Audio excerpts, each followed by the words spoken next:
भारत के chief of defence staff general Anil Chauhan ने हिंदुस्तान से हजारों किलोमीटर की दूरी पर सिंगापुर में ब्लूमबर्ग और रॉयटर्स को दिए हुए अपने एक अंग्रेजी के इंटरव्यू में यह माना कि हाँ जरूर हमारा कुछ नुकसान हुआ, हमारे कुछ जेट्स गिरे, लेकिन यह जरूरी नहीं है कि हमारे जेट्स गिरे।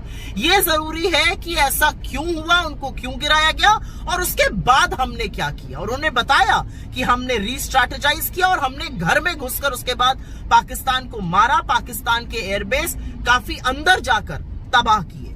यही तो पहचान है डिसिप्लिन्ड आर्म्ड फोर्स की, यही तो पहचान होती है शूरवीरों की, उनके पराक्रम की, उनके शौर्य की। जब वो मन बना लेते हैं तो वो दुश्मन को सबक सिखाते हैं और वो थोड़ा बहुत अगर नुकसान हुआ तो उसको मानने से इनकार नहीं करते। ये कौन मान सकता है कि अगर आप एक युद्ध लाइक सिचुएशन में हैं, आप एक कॉन्फ्लिक्ट में हैं, तो जरूर आपका कुछ नुकसान होगा और उसको मानना ही तो हमारी साख है, उसको मानना ही तो हमारी क्रेडिबिलिटी है, क्योंकि उसको मानकर हमने उसके बाद क्या किया वो ज्यादा जरूरी मुद्दा है।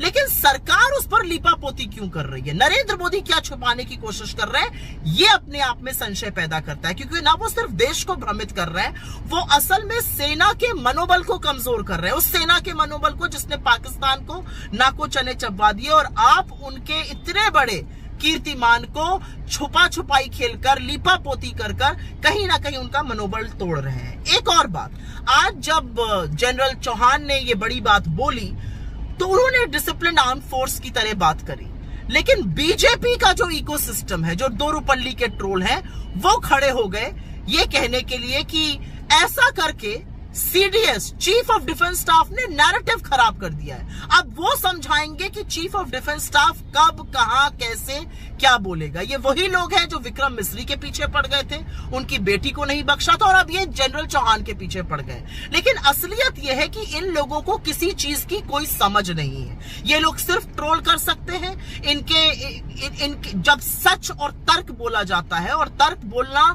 यूनिफॉर्म के लोगों का, टॉप डिप्लोमैट्स का काम है, और जब वो तार्किक बातें करते हैं, जब वो सच्चाई बयां करते हैं, तो इनके झूठ के पुलिंदे ध्वस्त हो जाते हैं और ये औंधे मुंह गिर पड़ते हैं। और उसके बाद ये हर उस व्यक्ति को अटैक करते हैं जो इनकी सच्चाई को उजागर करता है, और उसमें चाहे वो चीफ ऑफ डिफेंस स्टाफ हो, चाहे वो फॉरेन सेक्रेटरी हो, कोई भी हो।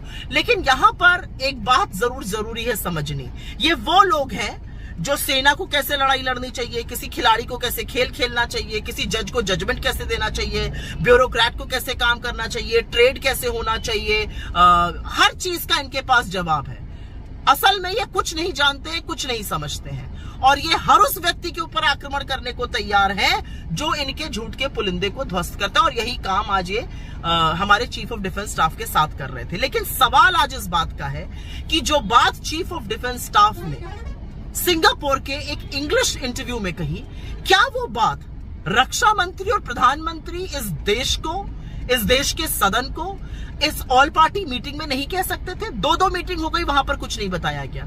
संसद के विशेष सत्र की डिमांड लगातार उठ रही है। जो बात आज चीफ ऑफ डिफेंस स्टाफ ने कही है, इसी बात का मुद्दा तो राहुल गांधी जी ने उठाया था, और इसी बात का मुद्दा विपक्ष ने उठाया, और आपने देशद्रोही को का कगार दे दिया।